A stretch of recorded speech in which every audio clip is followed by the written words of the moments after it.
আমরা আছি এখন 6 নম্বর ঘাটে। এই 6 নম্বর ঘাট থেকে আমরা যাব মহেশখালী।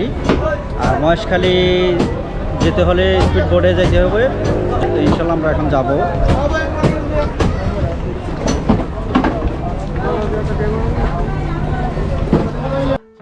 আসসালামু আলাইকুম, হ্যালো এভরিওয়ান। কক্সবাজার কলাতলি থেকে 6 নম্বর জেটি ঘাটের দূরত্ব হচ্ছে প্রায় 10 কিলোমিটার। আমরা সুগন্ধা পয়েন্ট থেকে 60 টাকা দিয়ে একটি অটো ভাড়া করে চলে আসলাম 6 নম্বর জেটি ঘাটে। ঘাটে প্রবেশ করার জন্য আপনাকে 20 টাকা দিয়ে একটি টিকিট ক্রয় করতে হবে। এই 6 নম্বর জেটি ঘাট থেকে মহেশখালী স্পট ঘাটে যেতে হলে আমাদেরকে এই স্পিড বোটে করে যেতে হবে। জনপ্রতি ভাড়া পড়বে 150 টাকা করে।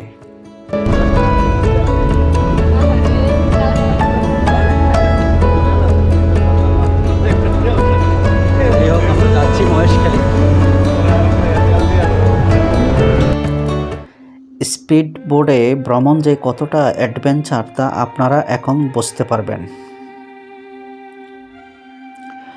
বন্ধুরা, যাত্রাপথে আমাদের বয়াল সুন্দর বাঁকখালী নদী এবং বঙ্গোপসাগরের মোহনা পাড়ি দিতে হবে। আমাদের যেতে সময় লাগবে 20 থেকে 25 মিনিট। আমার এই ভিডিওটি ভালো লাগলে অবশ্যই একটি লাইক এবং সাবস্ক্রাইব ফলো দিয়ে রাখবেন।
যাই হোক, আমরা চলে আসছি মহেশখালী ঘাটে চলে আসছি।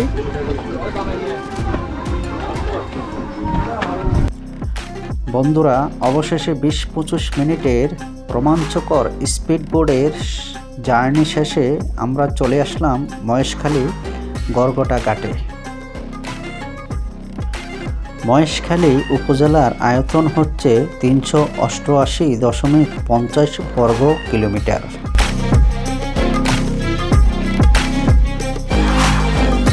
তবে এখানে আপনারা অটো ভাড়া করার সময় অবশ্যই দামাদামি করে অটো ভাড়া করবেন, কারণ অটোওয়ালারা অনেক বেশি ভাড়া চেয়ে থাকেন। এখানে আমাদেরকে যে ঘুরাবেন, ঠিক আছে? কয়টা স্পট আছে? 5টা। কি কি?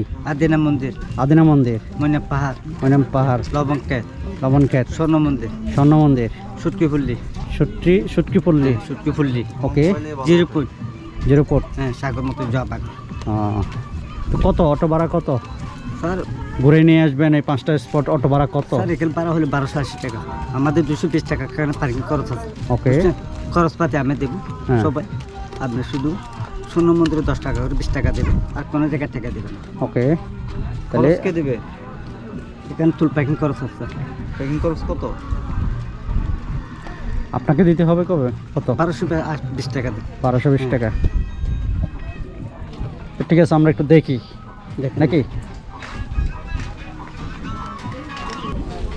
যাই হোক, ওই মামা বলছিল যে অটো দিয়ে আমাদেরকে 5টা স্পট ঘোরাবে।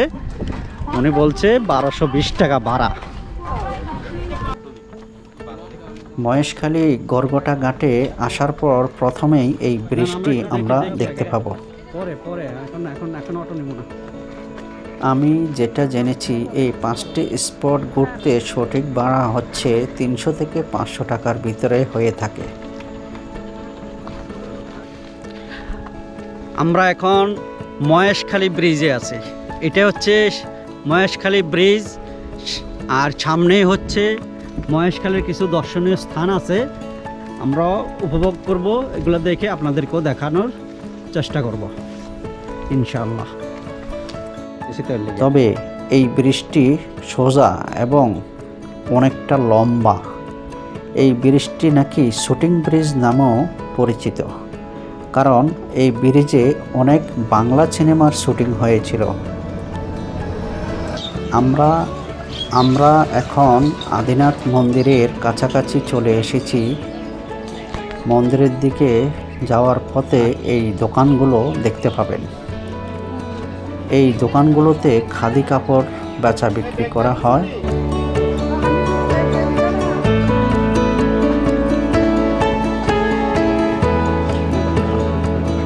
এখানে আবার ডাব এবং পুজোর জন্য ফুল বিক্রি করে থাকেন। এই গাছটি ফাঁকা জায়গায় অনেকগুলো ডাল ফুটিয়ে দাঁড়িয়ে আছে, দেখতে অনেক সুন্দর লাগছে। এটি হচ্ছে আদিনাথ মন্দিরের গেট। আমরা এখন ভিতরে প্রবেশ করব। সমস্যা নাই।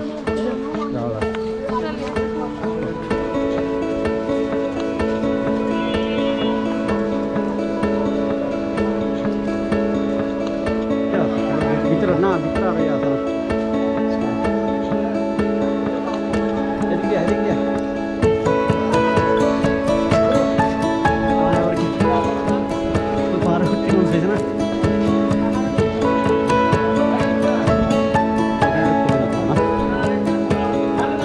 এটা হচ্ছে হিন্দুদের একটা মন্দির, তবে আমরা মন্দিরের ভিতরে প্রবেশ করছি না। আমরা এখন উপরে যাচ্ছি, উপরে গিয়ে দেখি কি দেখতে পাই।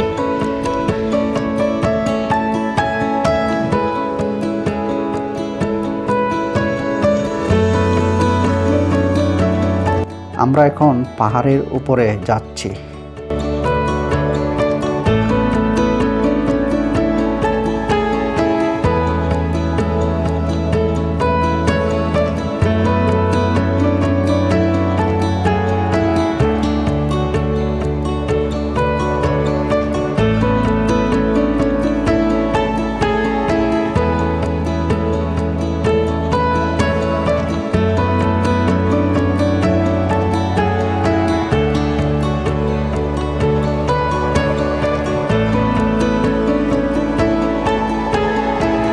বন্ধুরা, আমরা এখন অনেক উপরে পাহাড়ে আছি। উপরে ঠিক দেখতে এমনটা।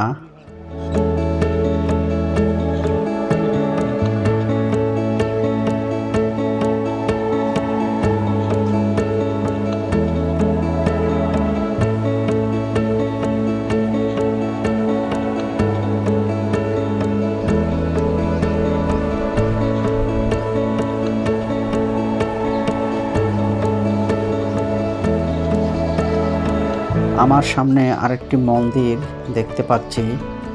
দেখতে এমনটা, সোনালী রঙের পেন্টিং করা।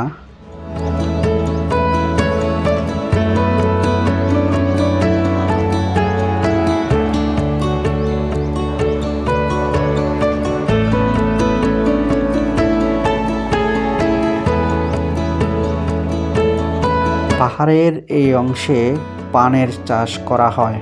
মহেশখালীর সেই বিখ্যাত মিষ্টি পান খুব জনপ্রিয়। তবে আমরা পানের বাগানে যেতে পারছি না, আমি দুঃখিত। যেতে হলে আমাদেরকে অনেকটা পথ অতিক্রম করতে হবে। আমার এই ভিডিওটি আপনাদের ভালো লাগলে অবশ্যই একটি লাইক, সাবস্ক্রাইব, ফলো দিয়ে রাখবেন। ভিডিওটি দেখার জন্য অনেক ধন্যবাদ।